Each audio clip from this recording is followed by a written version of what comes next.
Qeyri-formal məşğulluğun qarşısının alınmasının əsas məsələlərindən biri də, belə deyək ki, rəqəmsallaşmadır. Bu barədə nə deyə bilərsiniz? Çox sağ olun.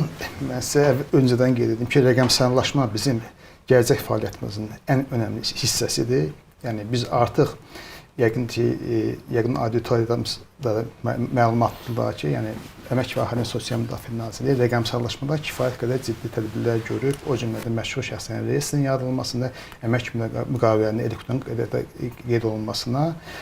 Buna görə yəni bizim növbəti mərhələdə bütün işlərimiz, yəni hətta elektron auditin tətbiqidir və bu açıq belə deyək, təkcə Nazirliyin, Əmək və Əhalinin Sosial Müdafiəsi Nazirliyinin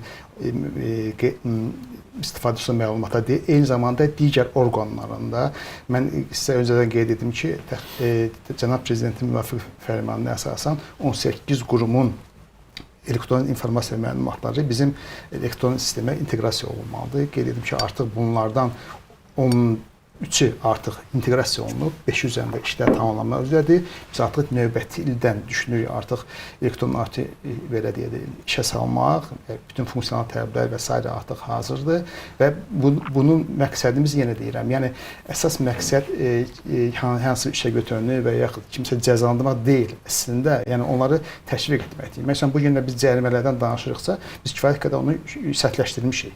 Məsələn, əgər fiziki şəxslər, məsələn, ilk dəfə 2000 manat, ikinci dəfə 4000 manat, növbəti dəfə artıq 6000 manata qədər cərimə varsa, eyni zamanda biz burada cinayət məsuliyyəti nəzərdə tutmuşuq. Yəni, əgər ondan çox qeyri-formal şəxsi cəlb edibsə, buna artıq 3 ildən 7 ilə qədər cinayət məsuliyyəti nəzərdə tutulub. Amma dediyim kimi, yəni biz heç vaxt bunun tərəfdarı olmamışıq.